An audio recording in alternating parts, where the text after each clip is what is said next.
Hi friends, everyone namaskaram. പുതിയൊരു വീഡിയോയിലേക്ക് സ്വാഗതം. ഇന്നത്തെ വീഡിയോയിലൂടെ നമ്മൾ പരിശോധിക്കുന്നത് കോണ്ടാക്ടറുകളെ പറ്റിയിട്ടാണ്. അപ്പോൾ ആദ്യം തന്നെ നമുക്ക് കോണ്ടാക്ടർ എന്താണെന്നുള്ള കാര്യം മനസ്സിലാക്കാം. കോണ്ടാക്ടർ എന്ന് വെച്ചാൽ നമ്മുടെ ഹൈ ആംബിയർ റേറ്റിംഗിലുള്ള ഡിവൈസുകളെ സ്വിച്ച് ചെയ്യുന്നതിന് വേണ്ടിയിട്ട് ഉപയോഗിക്കുന്ന സ്വിച്ചിങ് ഡിവൈസ് ആണ്. അതായത് നമുക്ക് ഹൈ ആംബിയർ റേറ്റിംഗിൽ ഇപ്പോൾ ഒരു 3 ഫേസിൽ ഉപയോഗിക്കുന്ന ഒരു മോട്ടറാണെന്ന് കരുതുക. ആ മോട്ടറിനെ നമുക്ക് സ്വിച്ച് ചെയ്യുന്നതിന് വേണ്ടിയിട്ട് നമ്മൾ ജസ്റ്റ് ഒരു പുഷ് ബട്ടൺ മാത്രമാണ് യൂസ് ചെയ്യുക. അല്ലാണ്ട് നമുക്ക് ഒരു മെയിൻ സ്വിച്ച് ഉപയോഗിച്ച് വേണമെങ്കിൽ ചെയ്യാം, MCB ഉപയോഗിച്ച് വേണമെങ്കിൽ ചെയ്യാം, ഒക്കെ നമുക്ക് അതിനെ സ്വിച്ച് ചെയ്യാനായിട്ട് സാധിക്കും. അപ്പോൾ ഹൈ ആംബിയർ റേറ്റിംഗിലേക്ക് വരുമ്പോൾ നമ്മൾ ഈ MCB സ്വിച്ചിങ് ഒന്നും നമുക്ക് പ്രാവർത്തികമാവുന്ന കാര്യമല്ല, അത് സേഫും അല്ല. അപ്പോൾ അത്തരമുള്ള പർപ്പസിന് വേണ്ടിയിട്ട് ഉപയോഗിക്കുന്ന ഒരു ഡിവൈസാണ് നമ്മുടെ കോണ്ടാക്ടർ എന്ന് പറയുന്നത്. അപ്പോൾ പൊതുവെ ചുരുക്കം പറഞ്ഞു വന്നാൽ ഇലക്ട്രിക്കലി കൺട്രോൾ ആയിട്ടുള്ള ഒരു ഇലക്ട്രിക്കൽ ഡിവൈസ്, അതായത് ഒരു ഇലക്ട്രിക്കൽ സർക്യൂട്ടിനെ കൺട്രോൾ ചെയ്യുന്നതിന് വേണ്ടിയിട്ട് ഇലക്ട്രിക് പവർ ഉപയോഗിച്ച് തന്നെ വർക്ക് ചെയ്യുന്ന ഒരു ഡിവൈസ് ആണ് നമ്മുടെ ഈ കോണ്ടാക്ടർ എന്ന് പറയുന്നത്. അപ്പോൾ നിലവിൽ എൻ്റെ കയ്യിലുള്ളത് ഒരു 4 പോൾ കോണ്ടാക്ടർ ആണ്. അപ്പോൾ ഇതിനെപ്പറ്റി ആദ്യം പറഞ്ഞിട്ട് ബാക്കി കാര്യങ്ങൾ പറഞ്ഞുതരാം. ഈ 4 പോൾ കോണ്ടാക്ടറിൽ നമുക്ക് L1, L2, L3, L4, അതേപോലെ തന്നെ T1, T2, T3, T4 എന്നിങ്ങനെയൊക്കെ mark ചെയ്തിട്ടുണ്ട്. അപ്പോൾ നിലവിൽ ഇത് എന്തൊക്കെയാണെന്ന് നമുക്ക് ആദ്യം ഒന്ന് മനസ്സിലാക്കാം. ഇതിൽ L1, L2, L3, 4 എന്ന് പറയുന്നത്, L3, L4 എന്ന് പറയുന്നതിൽ L1, L2, L3 നമ്മൾ RYB കണക്ഷൻ കൊടുക്കുന്നു. L4 വേണമെന്നുണ്ടെങ്കിൽ നമുക്ക് ന്യൂട്രലായിട്ട് യൂസ് ചെയ്യുകയും ചെയ്യാം, അല്ലെങ്കിൽ ഇത് ഒരു നോർമൽ ഓപ്പൺ എന്ന രീതിയിൽ നമുക്ക് ഉപയോഗിക്കുകയും ചെയ്യാം. അതിലിപ്പോൾ ഏതുപോലെ അങ്ങോട്ടും ഇങ്ങോട്ടും മാറ്റി ഉപയോഗിച്ചാലും കുഴപ്പമില്ല. നോർമലായിട്ട് നമ്മൾ യൂസ് ചെയ്യുന്നത് L1, L2, L3, L4. ഇത് നമ്മുടെ ഇൻകമർ സെക്ഷനും T1, T2, T3, T4 എന്നിവ നമ്മുടെ ഔട്ട്പുട്ട് സെക്ഷനുമായിട്ടാണ് നമ്മൾ ഇതിൻ്റെ അകത്ത് ഉപയോഗിക്കുന്നത്. അപ്പോൾ ഇതൊരു 4 പോൾ കോണ്ടാക്ടർ ആയതുകൊണ്ടാണ്. അതേപോലെ തന്നെ 3 പോൾ കോണ്ടാക്ടർ ആണെന്നുണ്ടെങ്കിൽ L1, L2, L3 മാത്രമേ കാണത്തുള്ളൂ. അതേപോലെ തന്നെ 3 ഫേസിനെ നമുക്ക് റിട്ടേൺ എടുക്കാനായിട്ടുള്ള 3 ഔട്ട്പുട്ടും. അതേപോലെ തന്നെ 2 പോൾ ആണെന്നുണ്ടെങ്കിൽ ഫേസും ന്യൂട്രലും മാത്രം ഉള്ള ഒരു കോണ്ടാക്ട് സെക്ഷനാണ് 2 പോളിൽ വരുന്നത്. അപ്പോൾ നമ്മൾ എങ്ങനെയാണ് ഒരു കോണ്ടാക്ടർ സെലക്ട് ചെയ്യുക എന്നുള്ള കാര്യം ആദ്യമായിട്ട് പറഞ്ഞുതരാം. നമ്മൾ ഉപയോഗിക്കുന്ന എക്യുപ്മെൻറ്റ്, ഇപ്പോൾ ഒരു മോട്ടർ ആണെന്ന് വെച്ചാൽ ആ മോട്ടർ എത്ര ആംബിയർ എടുക്കുന്നു എന്നതിനെ ആസ്പദമാക്കിയിട്ടാണ് നമ്മൾ ഓരോ കോണ്ടാക്ടറും സെലക്ട് ചെയ്യുക. അതായത് നമ്മൾ വർക്ക് ചെയ്യിക്കുന്ന ഡിവൈസിന് എത്ര ആംബിയർ എടുക്കും, ആ ആംബിയറിനേക്കാൾ റേറ്റിംഗ് കൂടിയ കോണ്ടാക്ടറുകളാണ് നമ്മൾ ഉപയോഗിക്കുക. അപ്പോൾ ഒരു 30 ആംബിയർ റേറ്റിംഗ് എടുക്കുന്ന ഒരു എക്യുപ്മെൻ്റ് ആണെന്ന് കരുതുക.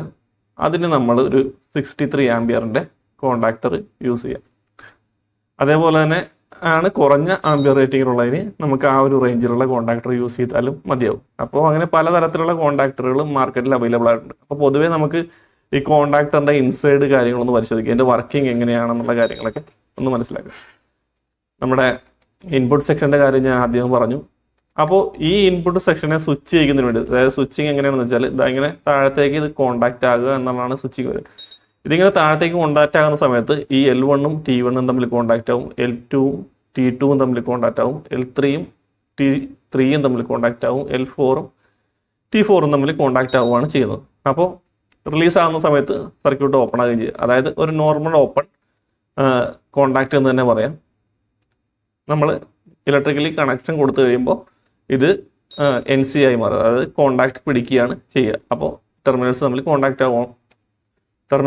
കോണ്ടാക്ട് ആവുകയാണ് ചെയ്യുന്നത്. അപ്പോൾ ഇനി നമുക്ക് ഇതിലേക്കുള്ള സപ്ലൈ കൊടുക്കാനുള്ള പോർട്ടുകളൊന്നും നോക്കാം. ഇതിൽ നമുക്ക് A1, A2 എന്ന് പറയുന്നതാണ് ഇതിൻ്റെ മാഗ്നറ്റിക് കോയിലിലേക്ക് സപ്ലൈ കൊടുക്കേണ്ടത്. അതായത് ഈ A1, A2ലേക്ക് സപ്ലൈ കൊടുത്തു കഴിഞ്ഞാൽ ഈ കോണ്ടാക്ടർ ഇങ്ങനെ ഉള്ളിലേക്ക് വലിയും. അതേപോലെ തന്നെ A1, A2 ഇവിടെ ഉള്ളത് പോലെ തന്നെ A1, A2 ഇവിടെയും ഉണ്ട്. അതായത് ഈ വശത്ത് A1 ഇല്ല, A1 ഒരു സ്ഥലത്ത് മാത്രമേ ഉണ്ടാവുള്ളൂ, A2 നമുക്ക് അടുത്ത സ്ഥലത്തും ലഭിക്കും. അതായത് മേളിൽ വേണമെങ്കിൽ മേളിൽ കൊടുക്കാം, A2 താഴെ വേണമെങ്കിൽ താഴെ കൊടുക്കാം. അത് നമ്മുടെ ഒരു സൗകര്യത്തിന്, അതായത് പാനൽ വയറിങ് ചെയ്യുന്ന സൗകര്യത്തിന് വേണ്ടിയിട്ടാണ് ഇങ്ങനെ ഒരു ഡിസൈൻ ചെയ്തിട്ടുള്ളത്. ഇനി പ്രധാനമായിട്ടും പറയുകയാണെന്നുണ്ടെങ്കിൽ ഈ കോണ്ടാക്ടറിൻ്റെ കോയിൽ വോൾട്ടേജ് എത്രയാണ് എന്നുള്ളതാണ്. നിലവിൽ നമുക്കിവിടെ ഉള്ളത് 140 വോൾട്ട് ടു 300 വോൾട്ട് AC ഈ റേഞ്ചിലാണ്. അപ്പോൾ നമുക്കൊരു 230 വോൾട്ടിൽ നമുക്കിത് വർക്ക് ചെയ്യിക്കാൻ പറ്റിയിട്ടുള്ളൊരു കോണ്ടാക്ടറാണ്. അതായത് നമുക്ക് A1ൽ ഫേസും A2ൽ ന്യൂട്രലും കൊടുത്താൽ ഈ കോണ്ടാക്ടർ ഇതാ ഇങ്ങനെ ഉള്ളിലേക്ക് പോകും.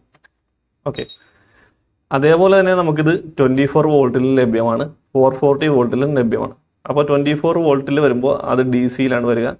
അതായത് നമ്മൾ ജനറേറ്റർ സെക്ഷനുമായിട്ടൊക്കെ ബന്ധപ്പെട്ട്, അതേപോലെ തന്നെ ബാറ്ററി ഉപയോഗിച്ച് വർക്ക് ചെയ്യിക്കുന്ന സംവിധാനങ്ങളൊക്കെ വരുമ്പോൾ അവിടെ ഉപയോഗിക്കുന്നതിന് വേണ്ടിയിട്ടാണ് നമ്മൾ 24 വോൾട്ടിൻ്റെ കോണ്ടാക്ടർ ഉപയോഗിക്കുക. പക്ഷേ നമ്മൾ 24 വോൾട്ട് DC ഉപയോഗിച്ച് വേണമെന്നുണ്ടെങ്കിൽ ഇവിടുത്തെ 230 വർക്ക് ചെയ്യിക്കാനായിട്ട് സാധിക്കും. അതായത് ഈ സൈഡിൽ നമ്മൾ 3 ഫേസും ന്യൂട്രലും കൊടുത്തിട്ടുണ്ട്. ഒരു 24 വോൾട്ട് ഇവിടെ കൊടുക്കുന്നു. ഇവിടെ നിന്ന് ഔട്ട് നമ്മളൊരു മോട്ടറിലേക്ക് കണക്ട് ചെയ്തിട്ടുണ്ടെങ്കിൽ നമ്മളൊരു 24 വോൾട്ട് സ്വിച്ചിങ് ഉപയോഗിച്ച് തന്നെ നമുക്ക് ഈ മോട്ടറിനെ വർക്ക് ചെയ്യിക്കാനായിട്ട് സാധിക്കും. അപ്പോൾ നമുക്കിതിൻ്റെ ഉൾവശം എന്തൊക്കെയാണെന്നുള്ളത് നോക്കാം. നമ്മൾ ഈ A1 A2ൻ്റെ കാര്യമൊക്കെ പറഞ്ഞല്ലോ. ഇതിൻ്റെ ഉൾവശം ഞാൻ അഴിച്ചു വെച്ചിട്ടുണ്ട്, കാണിച്ചു തരാം. ആദ്യം ഈ പാർട്ടിലേക്ക് തന്നെ നടക്കാം. ഇതാണ് A1, ഇത് A2, ഇത് A2 തന്നെയാണ്. ഇനി നമുക്ക് ഇതിൻ്റെ അകവശം ഒന്ന് ഓപ്പൺ ചെയ്ത് ഞാൻ എടുത്ത് കാണിച്ചു തരാം. ഇതൊരു കോയിലാണ്, കോറിൽ ചുറ്റിയിട്ടുള്ളൊരു കോയിൽ. ഈ കോയിലിൻ്റെ ഒരെൻഡ് നമ്മുടെ A1ലും അടുത്ത എൻഡ് A2ലുമായിട്ടാണ് കണക്ട് ചെയ്തിട്ടുള്ളത്. അതേപോലെ തന്നെ ഈ A2ൻ്റെ അടിവശത്ത് കൊണ്ടെന്ന് പറഞ്ഞല്ലോ, A2 മേളിലും അതേപോലെ അടിവശത്ത് കൊണ്ടെന്ന് പറഞ്ഞല്ലോ, ആ ലിങ്കിങ് ആണ് നമ്മളിവിടെ കാണുന്നത്. ഇത് കണ്ടോ, തമ്മിൽ ലിങ്ക് ചെയ്തിട്ടുള്ളത്. അത് നമ്മുടെ പാനൽ ബോർഡിൽ വർക്ക് ചെയ്യിക്കുന്ന സൗകര്യത്തിന് വേണ്ടിയിട്ടാണ് A2 ഇങ്ങനെ മേളിലും താഴത്തേക്കുമായിട്ട് നമുക്ക് കൊടുത്തിട്ടുള്ളത്. അപ്പോൾ ഇതാണ് ഇതിൻ്റെ അകത്തുള്ള കോറ്. ഈ കോറിൽ ചുറ്റിയിട്ടുള്ള ഒരു കോയിൽ. ഈ കോയിലേക്ക് സപ്ലൈ വരുമ്പോൾ ഇത് മാഗ്നറ്റ് ആകും. മാഗ്നറ്റ് ആകാനായിട്ട് സഹായിക്കുന്ന ഇതിൻ്റെ അകത്തൊരു കോർ കൂടിയുണ്ട്. ഇതാ, ഇത്തിരി ടൈറ്റ് ആയിരിക്കും. ഈ കോർ കൂടിയുണ്ട്. ഈ കോറിലേക്ക് ഇറങ്ങിയാണ് ഇത് നിൽക്കുന്നത്. ഇത് മാഗ്നറ്റ് ആകുന്ന സമയത്ത് ഈ കോറ് കൂടി മാഗ്നറ്റ് ആവും. അപ്പോൾ നല്ല രീതിയിലുള്ള ഒരു മാഗ്നറ്റിക് ഫീൽഡ് ഇതിൻ്റെ അകത്തുണ്ടാവും. ഈ സമയത്ത് എന്താ സംഭവിക്കുക? നമ്മളിതാ ഈ ഒരു സ്പ്രിങ് കണ്ടിട്ടുണ്ട്, അതേപോലെ തന്നെ ഈ കോറുണ്ട്. ഇത് മാഗ്നറ്റ് ആകുന്ന സമയത്ത് ഈ കോറിനെ ഇത് ഉള്ളിലേക്ക് വലിക്കും. ഈ ഉള്ളിലേക്ക് വലിക്കുന്ന ഈ സമയത്താണ് ഇത് തമ്മിലുള്ള കോണ്ടാക്റ്റുകൾ വരിക. ഇതിൻ്റെ ഉള്ളിൽ സ്ട്രിപ്പ് കണക്ഷൻസ് ഉണ്ട്, അത് ഇതിൻ്റെ അകത്ത് കാണിക്കാൻ പറ്റാൻ ഉള്ളിൽ കാണാം. ഇത് കണ്ട, ഈ രണ്ട് കോണ്ടാക്റ്റുകൾ തമ്മിൽ ഈ രണ്ട് സ്ട്രിപ്പുകൾ വന്ന് നിൽക്കുകയാണ്. അതിലേക്ക് ഈ കോണ്ടാക്റ്റ് കണക്ഷൻ ആവുകയാണ് ചെയ്യുന്നത്. ഇനി നമ്മൾ സപ്ലൈ വിടുന്ന സമയത്ത്, ഇവിടെ നിന്ന് സപ്ലൈ റിമൂവ് ചെയ്യുന്ന സമയത്ത് ഈ സ്പ്രിങ്ങിൻ്റെ ഒരു ടെൻഷൻ ഉണ്ട്. ഈ സ്പ്രിങ്ങിൻ്റെ ടെൻഷൻ കൊണ്ട് തന്നെ ഓട്ടോമാറ്റിക്കായിട്ട് പിടിച്ചു നിൽക്കുന്ന ഈ സംഭവം പുറത്തേക്ക് തള്ളിപ്പോകും. അപ്പോൾ സർക്യൂട്ട് ഓപ്പൺ ആവുകയാണ് ചെയ്യുന്നത്. അങ്ങനെ ഒരു സിമ്പിളായിട്ടുള്ളൊരു വർക്കിംഗ് പ്രൊസീജിയറാണ് ഇതിനുള്ളത്. ഇതാ ഇങ്ങനെയാണ് ഇത് വരിക. ഇതിലേക്ക് നമ്മൾ ഇത് ഇറക്കി വെക്കുന്നു. ഇതേപോലെ തന്നെ ഈ സ്പ്രിങ്ങിൻ്റെ ടെൻഷൻ ഇവിടെ വരുന്നു. ഇത്രയുമുള്ള ചെറിയ കാര്യങ്ങൾ മാത്രമാണ് ഈ കോണ്ടാക്ടറിൻ്റെ അകത്തുള്ളത്. ഇനി ഈ ഒരു കോണ്ടാക്ടറിൻ്റെ ഈ കോയിൽ നമുക്ക് ചേഞ്ച് ചെയ്യാവുന്നതാണ്. ഇപ്പോൾ നമ്മൾ 230 വർക്ക് ചെയ്യിക്കുന്ന ഒരു കോയിലിനെ നമുക്ക് 440 ചെയ്യേണ്ടതെന്നുണ്ടെങ്കിൽ നമുക്ക് അങ്ങനെ വേണമെങ്കിൽ ചെയ്യാം. അപ്പോൾ ഈ കോയിൽ റിമൂവ് ചെയ്ത് 440 വോൾട്ടിൻ്റെ ഒരു കോയിൽ ഇവിടെ ഇട്ടാൽ മാത്രം മതിയാവും. പക്ഷേ ഓരോ മേക്കിനും വ്യത്യസ്തമായ തരത്തിലായിരിക്കും ഓരോ കാര്യങ്ങൾ വരിക. ഓരോ മേക്കിനും അതിൻ്റേതായിട്ടുള്ള വ്യത്യാസമുണ്ട്. അതിനനുസരിച്ചുള്ള ഒരു കമ്പനിയുടെ തന്നെയാണെന്നുണ്ടെങ്കിൽ, ഒരേ മോഡൽ തന്നെയാണെന്നുണ്ടെങ്കിൽ നമുക്ക് ആ കോയിൽ വാങ്ങിയിടാനായിട്ടൊക്കെ സാധിക്കും. ഇനി പ്രധാനമായിട്ട് പറയാനുള്ള മറ്റൊരു വിഷയം എന്ന് വെച്ചാൽ, ഇത് ഒരു റിലേയുമായിട്ട് നമുക്കൊന്ന് കമ്പയർ ചെയ്ത് നോക്കാം. അതായത് റിലേ എന്ന് വെച്ചാൽ നമ്മളൊരു നോർമലായിട്ടുള്ള പർപ്പസിന് വേണ്ടിയിട്ട്, അതായത് ഒരു 10 ആംപിയർ വരെയുള്ള പർപ്പസിന് വേണ്ടിയിട്ട് മാത്രമാണ് റിലേസും കാര്യങ്ങളൊക്കെ യൂസ് ചെയ്യുക. ഇതേപോലെ തന്നെയുള്ള സെയിം പ്രൊസീജിയർ തന്നെയാണ് ഈ റിലേയുടെ കേസിന് വരിക. അത് നമുക്ക് അടുത്ത ദിവസം ഒരു റിലേ പരിശോധിക്കാം. അപ്പോൾ ഡീറ്റെയിൽ ആയിട്ട് അതിനെപ്പറ്റി പറഞ്ഞുതരാം. ആ ഒരു റിലേയുടെ പ്രൊസീജിയർ തന്നെയാണ് ഇത്. പക്ഷേ ഹൈ ആംപിയറിലേക്ക് പോകുമ്പോൾ നമുക്ക് ഉപയോഗിക്കാൻ പറ്റിയ സംവിധാനമാണ് ഈ കോണ്ടാക്ടർ എന്ന് പറയുന്നത്.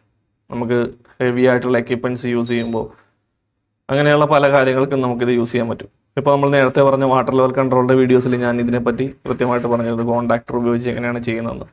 നമുക്ക് പമ്പിൻ്റെ ലോഡും കാര്യങ്ങളൊക്കെ ഈ കോണ്ടാക്ടറിലേക്ക് മാത്രം നിർത്തിക്കൊണ്ട് മേളിൽ കിടക്കുന്ന ഫ്ലോട്ട് സ്വിച്ചും കാര്യങ്ങളൊക്കെ ഫ്രീ ആയിട്ട് വർക്ക് ചെയ്യിക്കുന്നതിന് വേണ്ടിയിട്ട്, അതായത് അതിലേക്ക് ഹൈ ആംപിയർ പോകാതെ പ്രൊട്ടക്റ്റ് ചെയ്ത് വർക്ക് ചെയ്യിക്കുന്നതിന് വേണ്ടിയിട്ട് നമുക്ക് ഈ കോണ്ടാക്ടറും കാര്യങ്ങളൊക്കെ ഉപയോഗിക്കാനായിട്ട് സാധിക്കും. അപ്പോൾ ഇതിൽ കൂടെ തന്നെ ഇതിനോടൊപ്പം തന്നെ നമുക്ക് സൈഡിലായിട്ട് NC വരുന്ന ടൈപ്പ് കോണ്ടാക്ടറുകളുണ്ട്, അതേപോലെ തന്നെ NO ടൈപ്പുണ്ട്. അത് നമ്മൾ കൺട്രോൾ വയറിങ്ങിൻ്റെ ഭാഗമായിട്ട് ചെയ്യുന്ന വർക്കുകൾക്കൊക്കെയാണ് ആ തരത്തിലുള്ള കോണ്ടാക്ടറുകൾ ഉപയോഗിക്കുക. അപ്പോൾ കോണ്ടാക്ടർ ഉപയോഗിച്ച് നമുക്ക് ചെയ്യാൻ പറ്റിയ കാര്യങ്ങൾ വെച്ചാൽ, ഏത് ഒരു ഡിവൈസിനെ വേണമെങ്കിലും നമുക്ക് ദൂരെ നിന്ന് കൺട്രോൾ ചെയ്യാനായിട്ട് സാധിക്കും. എന്ന് വെച്ചാൽ, ഈ ഒരു സംഭവത്തിൻ്റെ ഉദാഹരണം പറയുകയാണെന്നുണ്ടെങ്കിൽ, നമ്മളിവിടെ ഒരു മോട്ടറിൻ്റെ പറ്റയാണ് ഇത് കണക്ട് ചെയ്ത് വെച്ചിട്ടുള്ളത്. ഇതിലേക്ക് നമ്മൾ ഈ കേബിളൊക്കെ കൊടുത്ത് മോട്ടർ വർക്ക് ചെയ്യിക്കുന്നു, ഇൻപുട്ട് ലൈൻസും കൊടുത്ത് ഔട്ട്പുട്ട് ലൈനും കൊടുത്ത് വർക്ക് ചെയ്യിക്കുന്നു. ഇത് നമ്മൾ സ്വിച്ച് ചെയ്യാനായിട്ട് അവിടെ പോകണം. ഓൺ ആക്കണമെന്നുണ്ടെങ്കിൽ ഇതിൻ്റെ മറ്റൊരു സ്വിച്ച് വെച്ച് നമുക്ക് അവിടെ നിന്ന് ഓപ്പറേറ്റ് ചെയ്യാം. പക്ഷേ ആ സ്വിച്ചിൻ്റെ 2 വയേഴ്സ് നമ്മുടെ കൺട്രോൾ റൂമിലേക്ക് എത്തിക്കുകയാണെങ്കിൽ നമുക്ക് അവിടെ ഇരുന്ന് സ്വിച്ച് ചെയ്താൽ പോലും ഈ കോണ്ടാക്ടറിനെ വർക്ക് ചെയ്യിക്കാനായിട്ട് സാധിക്കും. അതുകൊണ്ടുള്ള ലാഭം എന്താണെന്ന് വെച്ചാൽ, അത്രയും ദൂരത്തേക്കുള്ള വയറിംഗ് കോസ്റ്റ്, അതായത് ഈ RYB കൊണ്ടുപോകുന്ന കോസ്റ്റ്, പിന്നെ അതേപോലെ തന്നെ ഇത്രയും ലെങ്ത്തിലേക്ക് ഈ കേബിളും കാര്യങ്ങളൊക്കെ കൊണ്ടുപോകുമ്പോൾ ഉണ്ടാകുന്ന ബുദ്ധിമുട്ട്, ആംബിയർ റേറ്റിങ്ങിലെ കേബിൾ ഹീറ്റ് ആകുന്ന വിഷയങ്ങൾ, അതൊക്കെ ഒഴിവാക്കാനായിട്ട് സാധിക്കും. സിമ്പിളായിട്ട് തന്നെ നമുക്കൊരു സിംഗിൾ സ്വിച്ചിൻ്റെ കണക്ഷൻ ഉപയോഗിച്ച് തന്നെ ഈ ഒരു ഡിവൈസിനെ കൺട്രോൾ ചെയ്യാനായിട്ട് സാധിക്കും. അതേപോലെ തന്നെ നമുക്ക് BMS കൺട്രോൾ യൂണിറ്റ്, അതേപോലെ തന്നെ ജനറേറ്റേഴ്സിൻ്റെ സെക്ഷൻസ്, ATS, അതേപോലെ തന്നെ ജനറേറ്റർ ചേഞ്ച് ഓവർ സംവിധാനങ്ങളിലൊക്കെയാണ് പ്രധാനമായിട്ടും നമ്മൾ ഈ കോണ്ടാക്ടർ കാര്യങ്ങളൊക്കെ യൂസ് ചെയ്യുന്നത്. അതേപോലെ തന്നെ മോട്ടറുകൾ, സ്റ്റാർ ഡെൽറ്റ മോട്ടറുകളുടെയൊക്കെ സ്റ്റാർ കണക്ഷനും ഡെൽറ്റ കണക്ഷനും ഒക്കെ ചേഞ്ച് ഓവർ കോണ്ടാക്ട് ചെയ്യുന്നതിനൊക്കെ വേണ്ടിയിട്ട് ഉപയോഗിക്കുന്ന സംവിധാനങ്ങളിലെല്ലാം ഈ കോണ്ടാക്ടർ നമ്മൾ പൊതുവെ ഉപയോഗിച്ച് വരും. അപ്പോൾ ഈ കോണ്ടാക്ടറിനെ പറ്റിയിട്ട് ചെറിയ ഒരു ധാരണയെങ്കിലും നിങ്ങൾക്ക് കിട്ടിയിട്ടെന്ന് തരുന്നു. ഇഷ്ടമായിട്ടുണ്ടെങ്കിൽ തീർച്ചയായിട്ടും ലൈക്ക് ചെയ്യാൻ മറക്കരുത്. ഒപ്പം നമ്മുടെ ചാനൽ കൂടി ഒന്ന് സബ്സ്ക്രൈബ് ചെയ്ത് വെക്കുക. കൂടുതലായിട്ട് ഒന്നും പറയുന്നില്ല, ചാനൽ സബ്സ്ക്രൈബ് ചെയ്യുന്ന കൂട്ടത്തിൽ നമ്മുടെ ബെൽ ബട്ടൺ കൂടി ഒന്ന് അമർത്തി വെച്ചേക്കുക. അപ്പോൾ ഇതുപോലെ വ്യത്യസ്തമായിട്ടുള്ള നല്ല വീഡിയോസുമായിട്ട് നമുക്ക് വീണ്ടും കാണാം. അതുവരേക്കും